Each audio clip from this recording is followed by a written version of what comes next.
Hello বন্ধুরা, আমার নাম মেঘলা। আজ আমি আপনাদের এমন একটি ঘটনার কথা বলবো যা একসময় আমাকে ভীষণ বিভ্রান্ত করে দিয়েছিল। কিন্তু পরে আমি এমন একটি সত্য জানতে পেরেছিলাম যার জন্য নিজের ওপরই লজ্জা পেয়েছিলাম। বিয়ের পর শ্বশুরবাড়িতে এসেছি মাত্র ৪ দিন। নতুন পরিবেশ, নতুন মানুষ, সবকিছুই আমার কাছে অপরিচিত ছিল।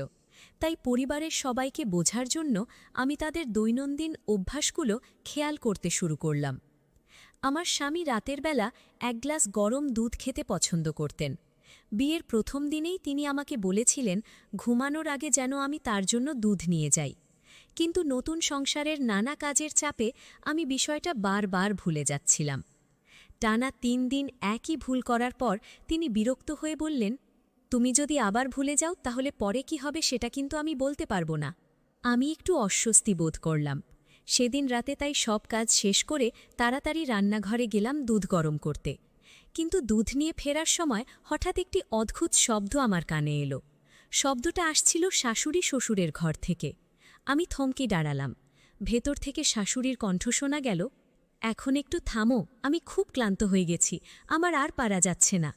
কিছুক্ষণ পর শ্বশুরের গম্ভীর কণ্ঠ ভেসে এলো, এত তাড়াতাড়ি ক্লান্ত হলে চলবে কিভাবে, আমাদের তো এখনও অনেক কাজ বাকি। কথাগুলো শুনে আমি অবাক হয়ে গেলাম।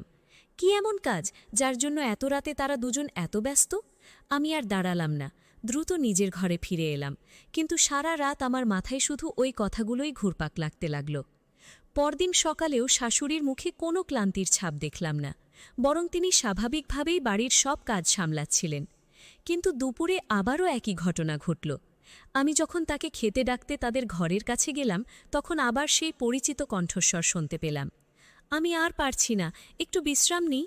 শ্বশুর বললেন, আরেকটু চেষ্টা করো, তাহলেই হয়ে যাবে। এবার আমার কৌতূহল আরও বেড়ে গেল। আসলেই কি হচ্ছিল সেই ঘরের ভেতরে? আমি সিদ্ধান্ত নিলাম সুযোগ পেলেই এই রহস্যের সমাধান করব। রহস্য আরও গভীর হল। সেদিনের পর থেকে আমার মাথায় একটাই প্রশ্ন ঘুরপাক খেতে লাগল, শাশুড়ি আর শ্বশুর আসলে কি নিয়ে এত ব্যস্ত থাকেন? আমি নিজেকে বারবার বোঝানোর চেষ্টা করলাম যে অন্যের ব্যাপারে অযথা কৌতূহল দেখানো ঠিক নয়, কিন্তু যতই নিজেকে থামাতে চাই ততই রহস্যটা আমাকে টানতে লাগল। পরের দিন সকালে নাশতার টেবিলে বসেছিলাম, শ্বশুর চুপচাপ খবরের কাগজ পড়ছিলেন আর শাশুড়ি রান্নাঘরে ব্যস্ত ছিলেন। তাদের আচরণ একেবারেই স্বাভাবিক মনে হচ্ছিল। কিন্তু দুপুরে আবারও একটি ঘটনা আমার সন্দেহ বাড়িয়ে দিল। আমি রান্নাঘরে কাজ করছিলাম, হঠাৎ দেখলাম শ্বশুর বাজার থেকে কয়েকটি বড় ব্যাগ নিয়ে ফিরলেন। ব্যাগগুলো এত ভারী ছিল যে তিনি কষ্ট করে বহন করছিলেন। শাশুড়ি দ্রুত এগিয়ে এসে বললেন, সবকিছু নিয়ে এসেছ তো? শ্বশুর মৃদু হেসে বললেন, হ্যাঁ, তবে এখনও কিছু জিনিস বাকি আছে। আমি দূর থেকে কথাগুলো শুনে আরও অবাক হলাম। কিসের জিনিস, কিসের প্রস্তুতি? সারা বিকেল আমি বিভিন্ন অজুহাতে তাদের আশেপাশে ঘোরাঘুরি করলাম, কিন্তু তারা এমনভাবে কথা বলছিলেন যেন আমাকে কিছুই বুঝতে না দেন। রাতে আমার স্বামী জানালেন যে অফিসের কাজে তাকে ২ দিনের জন্য বাইরে যেতে হবে।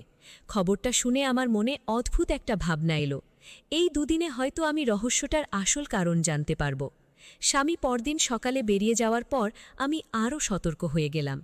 দুপুরে কাপড় শুকোতে ছাদে গিয়ে দেখলাম শাশুড়ি আর শ্বশুর নিচের স্টোররুমে বারবার যাতায়াত করছেন। তাদের হাতে কখনো কাগজ, কখনো বাক্স, কখনো আবার ছোট ছোট প্যাকেট। আমার মনে হলো তারা নিশ্চয়ই কোনো গুরুত্বপূর্ণ পরিকল্পনা করছেন। সন্ধ্যায় খাওয়া দাওয়া শেষ হওয়ার পর আমি নিজের ঘরে চলে এলাম, কিন্তু ঘুমানোর কোনো ইচ্ছে ছিল না। রাত যত গভীর হচ্ছিল আমার কৌতূহল ততই বাড়ছিল। প্রায় 10:30টার দিকে আবার তাদের ঘর থেকে চাপা কণ্ঠস্বর ভেসে এলো। আমি নিঃশব্দে দরজার কাছে গিয়ে দাঁড়ালাম। শাশুড়ি বলছিলেন, আজ আর না, সারা দিন কাজ করেছি, খুব ক্লান্ত লাগছে। শ্বশুর শান্ত স্বরে বললেন, আর মাত্র একটু, সবকিছু ঠিকঠাক করতে পারলে আমাদের অনেক সুবিধা হবে। আমি দরজার বাইরে দাঁড়িয়ে হতবাক হয়ে গেলাম। কি এমন কাজ জানিয়ে তারা এত গোপনীয়তা বজায় রাখছেন? সেই রাতে আমি একটি সিদ্ধান্ত নিলাম, পরদিন যেভাবেই হোক আমি এই রহস্যের শেষ পর্যন্ত পৌঁছব। কিন্তু আমি তখনও জানতাম না সত্যিটা আমার কল্পনার চেয়েও সম্পূর্ণ ভিন্ন হতে চলেছে। সত্যি জানার পরিকল্পনা। পরের দিন সকাল থেকেই আমার মন অস্থির হয়েছিল। আগের রাতের কথাগুলো বারবার মনে পড়ছিল। শাশুড়ি আর শ্বশুর যেন কোনো বড় গোপন বিষয় নিয়ে কাজ করছেন, কিন্তু সেটি কি আমি কিছুতেই বুঝতে পারছিলাম না। সকালের নাশতা শেষ করে সবাই নিজ নিজ কাজে ব্যস্ত হয়ে পড়লেন। আমি লক্ষ্য করলাম শ্বশুর বারবার একটি নোটবুক হাতে নিয়ে কিছু হিসেব করছেন। অন্যদিকে শাশুড়ি রান্নাঘরে কাজ করতে করতে মাঝে মধ্যে কাগজে কিছু লিখছেন। দুপুরে খাবার খাওয়ার সময়ও তারা নিজেদের মধ্যে নিচু স্বরে আলোচনা করছিলেন। আমি যত দেখছিলাম ততই আমার কৌতূহল বেড়ে যাচ্ছিল। সেদিন বিকেলে বাড়ির স্টোর রুম পরিষ্কার করার সময় হঠাৎ আমার চোখে পড়ল কয়েকটি বড় কার্টেন। কার্টেনের গায়ে বিভিন্ন খাদ্যপণ্যের নাম লেখা ছিল। আমি অবাক হয়ে গেলাম। আমাদের বাড়িতে তো এত খাদ্যপণ্যের দরকার নেই, তাহলে এগুলো কেন আনা হয়েছে? ঠিক তখনই শাশুড়ির কণ্ঠ শুনতে পেলাম। মেঘলা, কি খুঁজছ?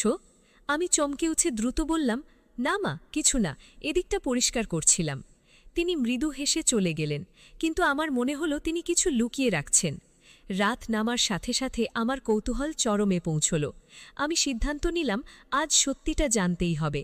সবাই রাতের খাবার খেয়ে নিজেদের ঘরে চলে যাওয়ার পর আমি চুপি চুপি বের হলাম। শাশুড়ি শ্বশুরের ঘরের পাশের একটি ছোট স্টোর রুম ছিল। সেখান থেকে তাদের ঘরের জানালার একপাশ দেখা যেত। আমি নিঃশব্দে সেখানে গিয়ে লুকিয়ে রইলাম। কিছুক্ষণ পর তারা ঘরে এলেন। শ্বশুর একটি ফাইল খুলে টেবিলের ওপর রাখলেন, শাশুড়ি কয়েকটি কাগজ বের করে তার পাশে বসলেন। তারপর শুরু হলো তাদের আলোচনা। এই তালিকাটা আরেকবার দেখে নাও, শ্বশুর বললেন। সব ঠিক আছে, তবে প্যাকেটের ডিজাইনটা একটু বদলানো দরকার, শাশুড়ি উত্তর দিলেন। আমি বিস্মিত হয়ে শুনছিলাম, এগুলো কেমন কথা? এরপর দেখলাম টেবিলের ওপর বিভিন্ন খাদ্যপণ্যের নমুনা রাখা আছে। তারা সেগুলো পরীক্ষা করছেন, হিসাব লিখছেন এবং ভবিষ্যতের পরিকল্পনা করছেন। আমার মাথা ঘুরে গেল। তাহলে এতদিন আমি যা ভেবেছিলাম তার কিছুই সত্য নয়? আমি আরও মনোযোগ দিয়ে শুনতে লাগলাম। শ্বশুর বললেন, যদি এই নতুন পণ্যটা বাজারে ভালো চলে তাহলে আমাদের ছোট ব্যবসাটা অনেক বড় হতে পারে। শাশুড়ির মুখে ক্লান্তির ছাপ ছিল। তিনি হেসে বললেন, সারাদিন কাজ করার পর রাতে এত হিসাব করতে করতে সত্যিই ক্লান্ত হয়ে যায়। সেই মুহূর্তে হঠাৎ আমার মনে পড়ে গেল সেই কথাগুলো। আমি ক্লান্ত হয়ে গেছি, আর একটু চেষ্টা করো। সবকিছুর অর্থ যেন এক মুহূর্তেই পরিষ্কার হয়ে গেল। আমি বুঝতে পারলাম এতদিন ধরে আমি সম্পূর্ণ ভুল ধারণা পোষণ করছিলাম।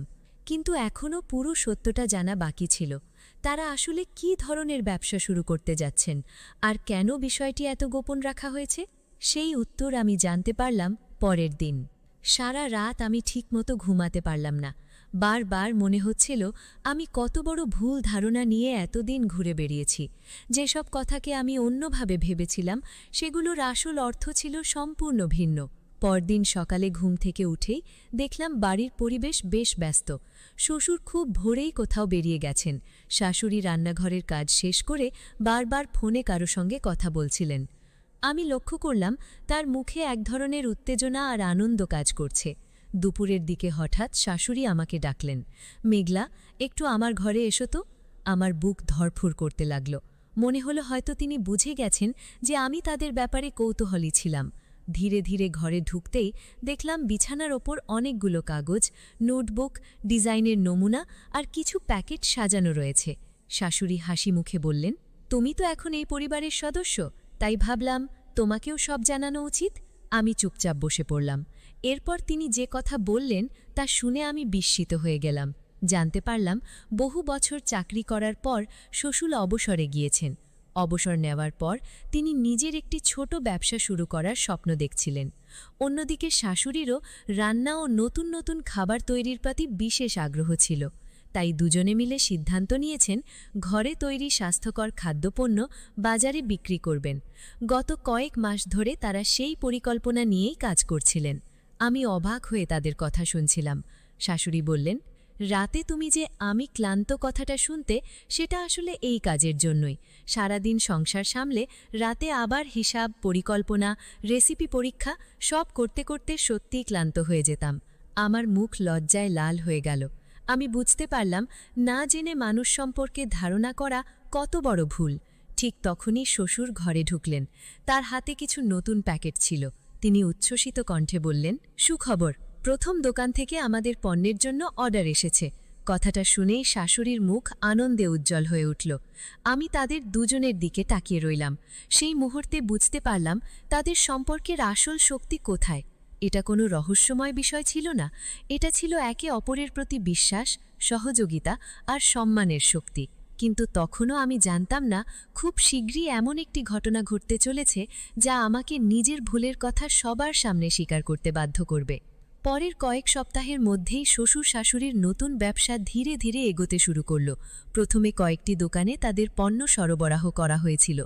আশ্চর্যের বিষয় হল, মানুষ সেই পণ্যগুলো খুব পছন্দ করতে শুরু করল। বাড়ির পরিবেশও আগের চেয়ে অনেক বেশি আনন্দময় হয়ে উঠেছিল। প্রতিদিন নতুন নতুন পরিকল্পনা, নতুন অর্ডার আর ভবিষ্যতের স্বপ্ন নিয়ে আলোচনা চলত। একদিন সন্ধে আমরা সবাই একসঙ্গে বসে চা খাচ্ছিলাম। তখন শ্বশুর হঠাৎ বললেন, এই ব্যবসা শুরু করার সময় অনেকেই বলেছিল আমাদের বয়স হয়ে গেছে, এখন আর নতুন কিছু করার সময় নেই। কিন্তু তোমার শাশুড়ি যদি আমাকে সাহস না দিত, তাহলে আমি কখনো এই পদক্ষেপ নিতে পারতাম না। শাশুড়ি মৃদু হেসে বললেন, আমি শুধু তোমার পাশে ছিলাম, আসল পরিশ্রম তো তুমি করেছ। তাদের কথাগুলো শুনে আমার মনটা অদ্ভুতভাবে নরম হয়ে গেল। আমি ভাবতে লাগলাম আমি কত সহজেই ভুল ধারণা করে ফেলেছিলাম।